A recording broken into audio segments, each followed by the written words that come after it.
बहुत पुराने जमाने की बात है। एक राजा था। उसके महल में एक बहुत सुंदर बाग था। बाग में तरह तरह के फूलों के पौधे और अनेक प्रकार के मीठे फलों के पेड़ थे। लेकिन इस बाग में सबसे आश्चर्यजनक चीज थी, एक सेब का पेड़ था जिसमें सोने के सेब लगते थे। राजा ने इस पेड़ की देखभाल का खास इंतजाम कर रखा था। जब इसके फल पकते थे तो चौकीदार रात दिन पेड़ का पहरा दिया करते थे ताकि कोई सोने का सेब चुराकर ना ले जाए। लेकिन एक दिन की बात है कि बाग के माली ने जब सोने के सेबों को गिना तो उसमें से एक सेब गायब था। उसने दौड़कर राजा को खबर दी। राजा फौरन बाग में पहुंचा। उसे ये देखकर बड़ा आश्चर्य हुआ कि देखभाल का इतना पक्का इंतजाम होने पर भी एक सेब किसी ने चुरा लिया। उसने ऐलान किया कि कोई सोने के सेब को चुराने वाले चोर का पता देगा, उसे इनाम दिया जाएगा। सबसे बड़े राजकुमार ने राजा से कहा कि रात में वह पहरा देगा और चोर को पकड़ने की कोशिश करेगा। राजा ने उसको इसकी इजाजत दे दी। बड़ा राजकुमार रात में पहरा देने लगा, लेकिन 2 घंटे बाद ही उसे नींद आ गई और वह सो गया। सुबह उठकर जब उसने सेबों को गिना तो वह देखकर चकित रह गया कि रात भर में एक और सेब गायब हो गया था। इसके बाद दूसरी रात को मंझले राजकुमार ने पहरा देने का काम संभाला। उसे भी नींद आ गई और तीसरा सेब चोरी हो गया। राजा बहुत चिंतित था। दरबारियों की भी समझ में नहीं आ रहा था कि क्या किया जाए। सब लोग उदास बैठे थे कि इतने में सबसे छोटा राजकुमार आया और उसने कहा कि आज की रात मैं पहरा दूंगा और चोर को पकड़ूं। राजा इस राजकुमार से खुश नहीं रहता था। वो उसे मूर्ख मानता था। उसने उसे डांटते हुए कहा, तुम क्या समझते हो? क्या तुम्हें इसमें सफलता मिलेगी? तुमसे बड़े और तुमसे ज्यादा समझदार दोनों राजकुमार इस काम में असफल हो चुके हैं। तुम जाओ अपना काम करो। लेकिन छोटा राजकुमार नहीं माना। उसने राजा से प्रार्थना की कि उसे एक मौका जरूर दिया जाए। अंत में राजा राजी हो गया। राजकुमार रात में पहरा देने लगा। उसने तय किया कि वह किसी भी हालत में नहीं सोएगा और चोर को जरूर पकड़ेगा। जब आधी रात हुई और 12 बजे का आखिरी घंटा बजा तो राजकुमार ने देखा कि एक सुंदर सोने की चिड़िया कहीं से उड़ती हुई आई और सेब के पेड़ पर बैठ गई। उसने देखते देखते सोने का एक सेब तोड़कर अपनी चोंच में पकड़ लिया। राजकुमार ने फौरन निशाना साधकर तीर चला दिया, लेकिन तीर चिड़िया को नहीं लगा और वह पंख फड़फड़ाकर उड़ गई। हाँ, इतना अवश्य हुआ कि उसका एक सुनहरा पंख टूटकर जमीन पर आ गिरा। दूसरे दिन सुबह राजकुमार ने राजा को सारी बात बता दी और वह सोने का पंख उनके सामने रख दिया। पंख इतना सुंदर और इतना कीमती था कि राजा उसे देखता ही रह गया। उसने कहा, अगर उस चिड़िया का एक पंख इतना सुंदर है तो वो पूरी चिड़िया कितनी सुंदर होगी। मैं चाहता हूँ कि उस चिड़िया को कोई पकड़ लाए। सबसे पहले बड़ा राजकुमार इस काम के लिए रवाना हुआ। चलते चलते वह एक जंगल में पहुंचा। वहां उसने एक लोमड़ी को एक पेड़ के नीचे आराम करते हुए देखा। राजकुमार ने मौका देखकर तीर अपने धनुष पर चढ़ा लिया। वह तीर छोड़ने ही जा रहा था कि लोमड़ी ने चिल्लाकर कहा, राजकुमार, मुझे मत मारो। पता है कि तुम सोने की चिड़िया की खोज में निकले हो। तुम मेरी राय मानो तो तुम्हारा काम जल्दी ही पूरा हो जाएगा। तुम इसी रास्ते से सीधे चले जाओ। शाम होने पर तुम एक गांव में पहुंचोगे। वहां तुम्हें आमने सामने 2 धर्मशाला मिलेंगी। एक धर्मशाला खूब सजी सजाई और सुंदर सी होगी, लेकिन तुम उसमें मत ठहरना। तुम उसके सामने वाली दूसरी धर्मशाला में ठहरना, जो बहुत मामूली और देखने में भी भद्दी सी होगी। ऐसा करने पर तुम्हारा काम आसानी से पूरा हो जाएगा। लोमड़ी की बात सुनकर राजकुमार को हंसी आ गई। उसने डांटकर कहा, भाग जा यहाँ से, मुझे तुम्हारी सलाह की जरूरत नहीं है। ये कहकर उसने तीर छोड़ दिया। लेकिन लोमड़ी बहुत चालाक थी। वह बचकर निकल भागी। राजकुमार आगे चलता गया। शाम को जब वह एक गांव में पहुंचा तो उसने देखा कि वहां सड़क के किनारे सचमुच 2 धर्मशाला थी। उनमें से एक धर्मशाला खूब सजी सजाई थी और उसके अंदर से लोगों के नाचने गाने की आवाजें आ रही थी। दूसरी धर्मशाला भद्दी सी थी और वहां अंधेरा घिरा हुआ था। राजकुमार सजी सजाई धर्मशाला में ठहर गया। थोड़ी देर में वह भूल गया कि वह असल में सोने की चिड़िया की खोज में निकला था। उधर जब काफी समय बीत गया और बड़ा राजकुमार नहीं लौटा, तो मंझला राजकुमार सोने की चिड़िया की खोज में चल पड़ा। वह भी उसी तरह चलते चलते जंगल में पहुंचा, तो वही लोमड़ी उसे भी मिली। इस राजकुमार ने भी लोमड़ी की बात पर कोई ध्यान नहीं दिया। जब वह शाम को उस गांव में पहुंचा, तो बड़े राजकुमार की तरह सजी सजाई धर्मशाला में ठहरा। वहां के नाच रंग में मस्त होकर वह भी अपना काम भूल गया। यहाँ तक कि उसे घर लौटने की भी ध्यान ना रही। अंत में सबसे छोटे राजकुमार ने राजा से कहा कि मैं सोने की चिड़िया की खोज में जाऊंगा। राजा को विश्वास था कि जब उससे बड़े दोनों राजकुमार इस काम में सफल नहीं हुए तो इसे और भी सफलता नहीं मिलेगी। लेकिन उसके जिद करने पर राजा ने उसे इजाजत दे दी। छोटा राजकुमार तैयार होकर सोने की चिड़िया की खोज में निकला। जंगल में उसे भी लोमड़ी मिली। राजकुमार ने लोमड़ी की बात को ध्यान से सुना और लोमड़ी से कहा, ठीक है, तुम जैसे कह रही हो मैं वैसा ही करूंगा। अब तुम जाओ, मैं तुम्हें नहीं मारूंगा। इस पर लोमड़ी खुश होकर बोली, तुम सबसे अच्छे लड़के मालूम होते हो। तुमने मेरी बात बात का मजाक नहीं उड़ाया और मुझ पर तीर नहीं चलाया। मैं तुमसे खुश हूं और तुम्हारी मदद करूंगी। आओ तुम मेरी पूंछ पर बैठ जाओ, मैं तुम्हें उस धर्मशाला तक पहुंचा देती हूँ। देखते देखते लोमड़ी की पूंछ काफी बड़ी हो गई और राजकुमार उस पर बैठ गया।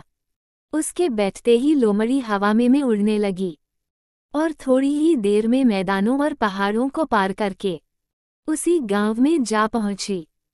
राजकुमार ने उसकी सलाह को मानकर छोटी और पुरानी धर्मशाला में ही डेरा डाल दिया।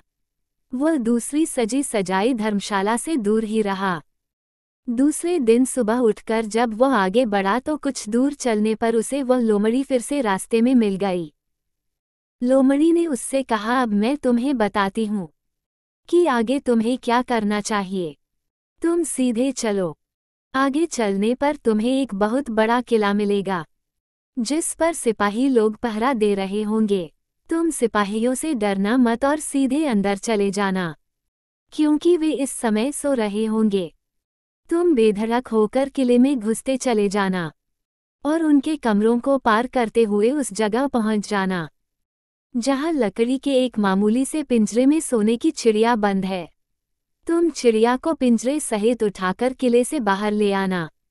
चिड़िया के पिंजरे के पास ही एक बहुत सुंदर सा सोने का पिंजरा भी रखा होगा। तुम भूलकर भी चिड़िया को उस पिंजरे में मत रखना, मगर तुम उसे लकड़ी के पिंजरे में से निकालकर सोने के पिंजरे में रखने की कोशिश करोगे तो बाद में पछताओगे। ये कहकर लोमड़ी ने राजकुमार को फिर से अपनी पूंछ पर बिठाया और थोड़ी ही देर में उसको किले के पास पहुंचा दिया। राजकुमार ने किले का पास जाकर देखा कि सचमुच उसके पहरेदार सो रहे थे। वह बिना डरे सीधा महल में घुस गया और थोड़ी ही देर बाद वह उस कमरे में जा पहुंचा जहां सोने की चिड़िया एक पिंजरे में बैठी हुई थी। पिंजरे के पास ही सोने के 3 सेब पड़े हुए थे। इन सेबों को देखकर राजकुमार ने फौरन पहचान लिया कि यह सेब उसके पिता के बाग के ही थे। सोने की चिड़िया इतनी सुंदर थी कि राजकुमार उसको देखता ही रह गया। वह उसको उठाकर लाने ही वाला था कि उसकी नज़र पास ही पड़े एक सुंदर से पिंजरे पर पड़ी। वह पिंजरा बहुत सुंदर था और उसमें तरह तरह के कीमती पत्थर जड़े हुए थे। सोने की चिड़िया के लिए वही पिंजरा ठीक मालूम पड़ता था। राजकुमार लोमड़ी की बात को भूल गया और उसने सोने की चिड़िया को लकड़ी के पिंजरे से निकालकर सोने के पिंजरे में बंद कर दिया। लेकिन नए पिंजरे में आते ही चिड़िया ने खूब जोर जोर से शोर मचाना शुरू कर दिया। राजकुमार पिंजरे को उठाकर कमरे से बाहर भी नहीं निकल पाया था कि बहुत से सिपाही कमरे में घुस आए और उन्होंने राजकुमार को पकड़ लिया। अब राजकुमार को अपनी भूल का पता चला। उसे याद आया कि लोमड़ी ने उससे क्या कहा था, लेकिन अब क्या हो सकता था। सिपाही उसे खींचते हुए राजा के दरबार में ले गए। राजा के पूछने पर राजकुमार ने सारी बात कह सुनाई। राजा बोला, तुम मेरे महल में चोरी करने के लिए घुसे थे। मैं तुमको माफ नहीं कर सकता, तुम्हें फांसी की सजा दी जाएगी। लेकिन मैं तुम्हें एक मौका देता हूँ। अगर तुम मेरे लिए सोने का घोड़ा ला दो तो मैं ना सिर्फ तुम्हें छोड़ दूंगा बल्कि सोने की चिड़ी भी तुमको दे दूंगा। राजकुमार को अपनी जान बचाने के लिए राजा की शर्त माननी पड़ी। अब वह सोने के घोड़े की तलाश में निकला। किले के बाहर जाने पर उसने देखा कि लोमड़ी उसका इंतजार कर रही है। उसने लोमड़ी को सारी बातें बताई। लोमड़ी ने निराश होते हुए कहा, मैं अब तुम्हारी कोई मदद नहीं करूंगी। तुमने मेरे कहने के अनुसार नहीं किया। मैंने जिस तरह से कहा था अगर तुम उस तरह से काम करते तो इस मुसीबत में नहीं फंसते और सोने की चिड़िया तुम्हें मिल जाती। राजकुमार बोला, इस बार मुझे माफ कर दो, मुझसे गलती हो गई। मेरा काम तुम्हारी सहायता के बिना नहीं चलेगा। मुझे राजा ने सोने का घोड़ा लाने के लिए कहा है, वरना वह मुझे फांसी पर चढ़ा देगा। लोमड़ी ने कहा, खैर मैं तुम्हें माफ करती हूँ। अब तुम ऐसा करो कि मेरी पूंछ पर बैठकर सीधे चले चलो। कुछ दूर जाने पर तुम्हें एक दूसरा किला मिलेगा। उसी किले की घुड़साल में तुम्हें सोने का घोड़ा बंधा हुआ मिलेगा। महल के नौकर चाकर सब सो रहे होंगे। तुम चुपचाप जाना और घोड़े को खोल लेना। लेकिन एक बात याद रखना, वहां घोड़े के पास ही घोड़े पर कसने के लिए 2 जीनें रखी होंगी। उसमें से एक तो पुरानी चमड़े की जीन होगी और दूसरी सोने की जीन होगी। तुम सोने की जीन को छूना भी मत और उस घोड़े पर पुरानी चमड़े की जीन को कसक सवार हो जाना और उसे दौड़ते हुए किले से बाहर चले आना। राजकुमार ने वादा किया कि वह ठीक ठीक वैसा ही करेगा। लोमड़ी ने उसको अपनी पूंछ पर बैठाया और कुछ ही देर में वह उसे ले किले के पास जा पहुंची। किले के पास पहुंचते ही लोमड़ी ने उसे नीचे उतारा और फिर वहां से चली गई। राजकुमार सीधा फाटक से किले में घुस गया। अंदर जाकर उसने देखा कि वहां के सभी नौकर चाकर सोए हुए थे। थोड़ी ही देर में वह किले की घुड़साल में जा पहुंचा। वहां एक बहुत सुंदर सुनहरा घोड़ा बंधा हुआ था। राजकुमार ने पास जाकर देखा कि वह घोड़ा सचमुच सोने का था। ऐसा सुंदर घोड़ा उसने सपने में भी नहीं देखा था। उसने आगे बढ़कर घोड़े को खोल लिया। जब वह बाहर निकलने लगा तो उसकी नज़र एक कोने में पड़ी हुई सोने की जीन पर गई। ये जीन बहुत सुंदर थी और इसमें हीरे मोती जड़े हुए थे। उसके पास ही एक फटी पुरानी चमड़े की जीन पड़ी हुई थी। इतने सुंदर घोड़े पर पुराने चमड़े की जीन कसना राजकुमार को अच्छा नहीं लगा। उसने सोने की जीन उठा ली और घोड़े पर कसना शुरू किया। इतने में घोड़ा जोर से हिनहिना उठा।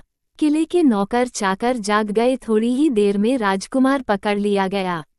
राजकुमार को सिपाहियों ने हाथ बांधकर अपने राजा के सामने पेश किया। राजा ने सारी बातें सुनकर कहा, तुमने मेरे घोड़े को चुराने की कोशिश की है, इसलिए तुम्हें फांसी की सजा दी जाएगी। लेकिन अगर तुम मेरा एक काम कर दो तो मैं तुम्हें छोड़ सकता हूँ। यहाँ से कुछ ही दूर एक सोने का महल है और उसमें बहुत सुंदर राजकुमारी रहती है। अगर तुम अपनी जान बचाना चाहते हो तो उस राजकुमारी को मेरे पास ले आओ। तुम्हें इनाम में ये सोने का घोड़ा दे दूंगा। बेचारा राजकुमार वह फिर से एक नई मुसीबत में फंस गया। उसे मजबूर होकर राजा की शर्त माननी पड़ी। अब वह सोने के महल की खोज में निकला। कुछ दूर चलने पर फिर उसे वह लोमड़ी मिली। पता नहीं कैसे लोमड़ी को सारी बातें मालूम हो गई थी। वह बोली, देखो तुमने इस बार भी मेरी बात नहीं मानी। मेरी बात मान जाते तो यह नई मुसीबत तुम्हारे गले नहीं पड़ती। खैर मुझे तुम पर दया आ रही है, मैं तुम्हारी मदद करूंगी। चलो मैं तुमको सोने के महल के पास पहुंचाए देती हूँ। तुम महल के बाहर ही कहीं पीछे छिपे रहना। जब उसमें से शाम को राजकुमारी तालाब में नहाने के लिए बाहर आए तो तुम आगे बढ़कर उसका हाथ पकड़ लेना। जैसे ही तुम उसको छुओगे राजकुमारी तुम्हारे साथ आने के लिए राजी हो जाएगी। लेकिन एक बात याद रखना, तुम उसको वहां से अपने साथ ले आना। उसे वापस महल में मत जाने देना। वह तुमसे कहेगी कि मैं अभी अपने माता पिता से मिलकर आती हूँ, लेकिन तुम उसकी बातों में मत आना, वरना फिर मुसीबत में फंस जाओगे।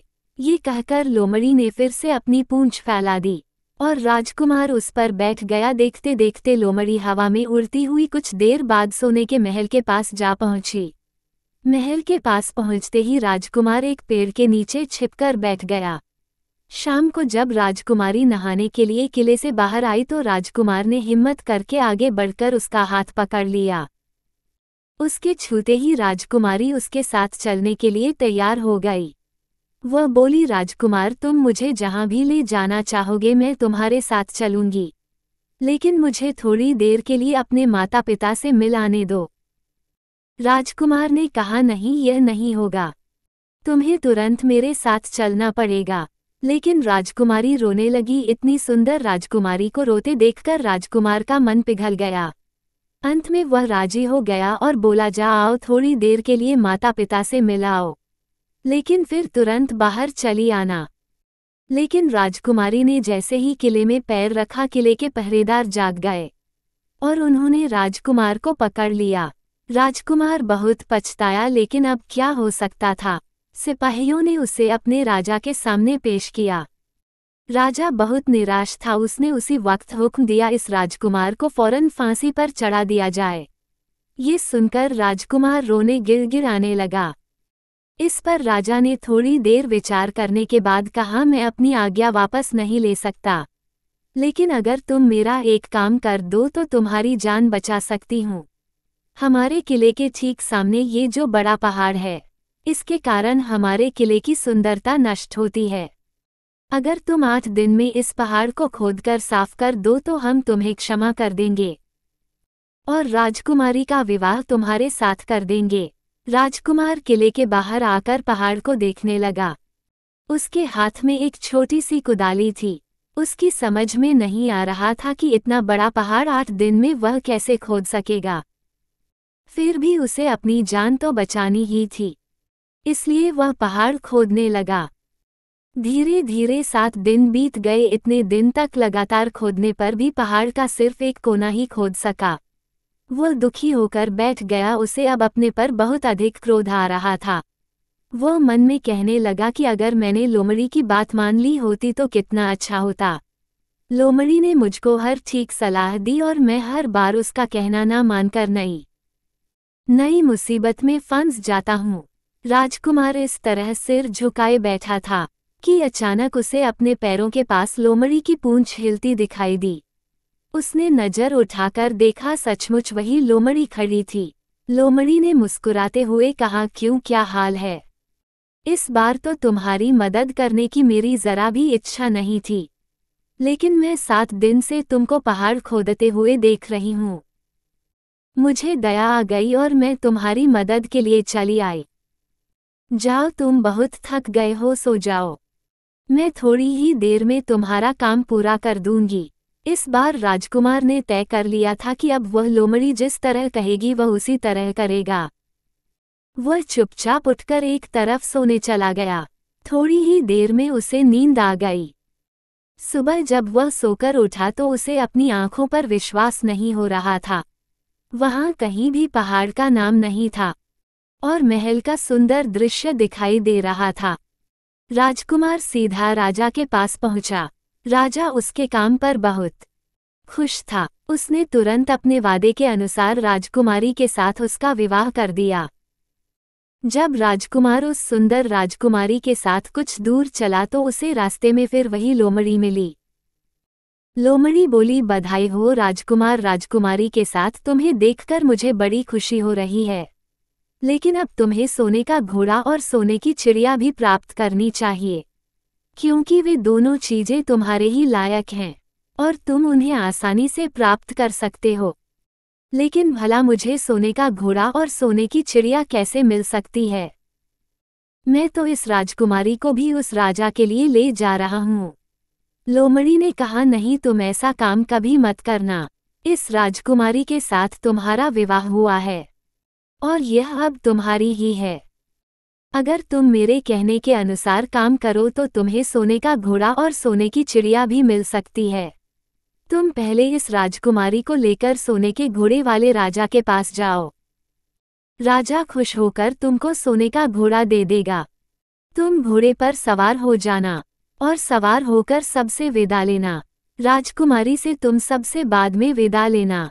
जैसे ही तुम राजकुमारी के पास पहुंचो, तुम उसे हाथ से पकड़कर घोड़े के ऊपर खींच लेना और घोड़े को दौड़ा देना। सोने का घोड़ा इतना तेज दौड़ता है कि दुनिया का तेज से तेज घोड़ा भी उसकी बराबरी नहीं कर सकता। जाओ, तुम पहले इतना काम पूरा करो, इसके बाद आगे का काम मैं तुम्हें बाद में बताऊंगी। मैं तुम्हें वहां रास्ते में मिलूंगी। राजकुमार ने ठीक वैसा ही किया जैसा लोमड़ी ने उससे कहा था। जब सोने के घोड़े वाले राजा ने खुश होकर उसे इनाम में सोने का घोड़ा दिया, तो राजकुमार उस पर सवार हो गया और उससे विदा लेने लगा। अंत में वह राजकुमारी को उठाकर घोड़ा को तेजी से दौड़ा हुआ किले से बहुत दूर निकल आया। रास्ते में एक पेड़ के नीचे लोमड़ी उसका इंतजार कर रही थी। उसे देखकर लोमड़ी बोली, शाबाश, अब तुम सोने की चिड़िया भी प्राप्त कर लो। जब तुम सोने की चिड़िया वाले राजा के पास पहुंचोगे तो वह इस घोड़े को देखकर बहुत खुश होगा। तुम उससे कहना कि पहले सोने की चिड़िया का पिंजरा मेरे हाथ में दे दो, तब मैं ये घोड़ा तुमको दूंगा। जब वह पिंजरा तुम्हारे पास लाए तो तुम पिंजरा उसके हाथ से छीन लेना और घोड़े को दौड़ा देना। बस ऐसे चिड़िया तुमको मिल जाएगी और कोई तुम्हें पकड़ भी नहीं सकेगा। इस बार भी राजकुमार ने ठीक वैसा ही किया। वह राजकुमारी के साथ ही घोड़े पर बैठा रहा और जब राजा ने उसके हाथ में सोने की चिड़िया का पिंजरा दिया तो उसने देखते देखते लात मार दी और सोने का घोड़ा हवा से बातें करने लगा। कुछ दूर चलने पर लोमड़ी मिली। राजकुमार ने उससे कहा, तुमने मेरी बड़ी मदद की है। तुम्हारी वजह से मुझे ना सिर्फ सोने की चिड़िया मिली बल्कि सोने का घोड़ा और इतनी सुंदर राजकुमारी भी मिल गई। बताओ, मैं तुमको क्या इनाम दूं? मैं तुमको कुछ ना कुछ जरूर देना चाहता हूँ। लोमड़ी ने कहा, अगर तुम खुश हो तो मेरा एक काम कर दो। तुम एक तीर चलाकर मुझे मार दो। इस समय तुम यही सबसे बड़ा काम मेरे लिए कर सकते हो। राजकुमार ने कहा, भला ये कैसे हो सकता है? तुमने मेरी इतनी मदद की और मैं बदले में तुम्हें मार दूं? मुझसे यह नहीं होगा। ये सुनकर लोमड़ी बड़ी दुखी हुई और बोली, अगर तुम मेरा ये काम नहीं कर सकते तो फिर ठीक है, जाओ, लेकिन मैं तुम्हारी भलाई के लिए ही कह रही हूँ कि तुम दो बातें जरूर याद रखना। एक तो तुम किसी कुएं की दीवार पर मत बैठना और दूसरे तुम ऐसे लोगों के लिए धन मत खर्च करना जिन्हें फांसी मिलने वाली हो। राजकुमार बोला, भाई तुम भी अजीब हो, तुम्हारी बातें मेरी समझ में ही नहीं आती। भला मैं कभी कुएं की दीवार पर क्यों बैठूंगा और ऐसे आदमियों पर धन क्यों खर्च करूंगा जिनको फांसी दी जाने वाली हो। लेकिन लोमड़ी ने उसकी बात का कोई जवाब नहीं दिया और अलविदा कहकर वहां से चली गई। राजकुमार सोने का घोड़ा दौड़ाता हुआ आगे बढ़ा। राजकुमारी उसके साथ ही बैठी हुई थी और सोने की चिड़िया का पिंजरा उसके हाथ में था। कुछ ही देर में राजकुमार उस छोटे गांव में जा पहुंचा जिसमें वे दोनों धर्मशाला थी। गांव के लोग और खास तौर से बच्चे उसको देखने के लिए बाहर निकल आए। सोने के घोड़े पर इतने सुंदर राजकुमार के साथ बैठी एक राजकुमारी को देखकर सभी लोग चकित थे। इतने में राजकुमार ने देखा कि गांव के बगीचे में एक जगह बहुत से लोग जमा है और कुछ शोर हो रहा है। राजकुमार के पूछने पर लोगों ने बताया कि वहां दो आदमियों को फांसी देने की तैयारी हो रही है। राजकुमार उधर ही चल पड़ा। वहां पहुंचने पर उसने पहचान लिया कि जिन आदमियों को फांसी दी जाने वाली थी वे और कोई नहीं बल्कि उसके ही भाई थे। वे लोग तब से उसी सजी सजाई धर्मशाला में रह रहे थे और तरह तरह के बुरे काम करते थे। वे जुआ भी खेलते थे और जुए में बहुत सा धन हार चुके थे। उन्होंने लोगों से बहुत सा रुपया भी उधार लिया था। इन्हीं सब बातों से चिढ़कर अब गांव वाले उन्हें फांसी पर चढ़ाने जा रहे थे। राजकुमार भला ये कैसे होने देता। उसने लोगों से कहा कि मुझसे रुपया ले लो और इन लोगों को छोड़ दो। उसके बहुत कहने सुनने पर लोग राजी हो गए और उन्होंने उन दोनों आदमियों को रिहा कर दिया। राजकुमार अपने भाइयों को छुड़ाकर आगे चला। कुछ दूर चलने पर जंगल में उन्हें एक कुआं दिखाई दिया। इस पर राजकुमार के कुछ देर कुएं के पास आराम करते हैं। ठंडा पानी पीने के बाद हम लोग आगे चलेंगे। राजकुमार राजी हो गया। अब तक वह ये भी भूल चुका था कि लोमड़ी ने विदा होते समय उससे क्या कहा था। वह घोड़े से उतरकर कुएं की दीवार पर बैठ गया और आराम करने लगा। उसके दोनों भाइयों ने मौका देखकर उसे कुएं में धकेल दिया। इसके बाद उन्होंने घोड़े पर राजकुमारी को डाला और सोने की चिड़िया का पिंजरा उठाया और वहां से चलते बने। कुछ ही देर में वे लोग अपने राज्य में लौट आए। घर लौटकर उन्होंने राजा से कहा, हम लोग सोने की चिड़िया को पकड़ लाए हैं। इसी चिड़िया ने हमारे बाग में से सोने के सेब चुराए थे। इसके साथ ही हम एक ये सोने का घोड़ा और राजकुमारी भी लाए हैं। राजा बहुत खुश हुआ। सारे राज्य के लोग खुशियां मनाने लगे, लेकिन राजकुमारी खुश नहीं थी। वह बराबर रोती रहती थी। उसने खाना पीना छोड़ दिया। यही नहीं, घोड़े ने भी दाना पानी बंद कर दिया और सोने की चिड़िया भी उदास रहने लगी। राजा ने बहुत कोशिश की, लेकिन ना तो वह राजकुमारी खुश हुई और ना सोने के घोड़ा और सोने की चिड़िया ने दाना खाना शुरू किया। उधर छोटा राजकुमार कुएं में गिर गया था, लेकिन वह मरा नहीं। कुआं बहुत गहरा था, लेकिन उसमें पानी बहुत थोड़ा था। वो कुएं में बैठा बैठा अपने भाग्य को कोसता रहा। अब उसे फिर उसी लोमड़ी की याद आई और वह पछताने लगा कि अगर मैंने उसका कहना मान लिया होता तो मैं मुसीबत में ना फंसता। राजकुमार ने जैसे ही लोमड़ी को याद किया, लोमड़ी ना मालूम कैसे कुएं के मुंह पर आ पहुंची और बोली, देखो राजकुमार, मैंने पहले ही तुम्हें समझाया था कि किसी कुएं की दीवार पर मत बैठना और ऐसे आदमियों की मदद मत करना जिन्हें फांसी दी जाने वाली हो, लेकिन तुम नहीं माने। खैर चलो, अब आखिरी बार मैं फिर तुम्हारी मदद कर देती हूँ। लो, मेरी पूंछ पकड़कर कुएं से बाहर निकल जाओ। ये कहकर लोमड़ी ने अपनी पूंछ कुएं में लटका दी। देखते देखते पूंछ इतनी लंबी हो गई कि कुएं के पेंदे में पड़े राजकुमार के पास तक जा पहुंची। राजकुमार उसे पकड़कर कुएं से बाहर निकल आया। लोमड़ी ने उससे कहा, जाओ अब तुम अपने घर जाओ, लेकिन जरा होशियार रहना, तुम्हारे भाई तुम्हारी जान के दुश्मन हैं। वे लोग जरूर तुमको ढूंढ रहे होंगे।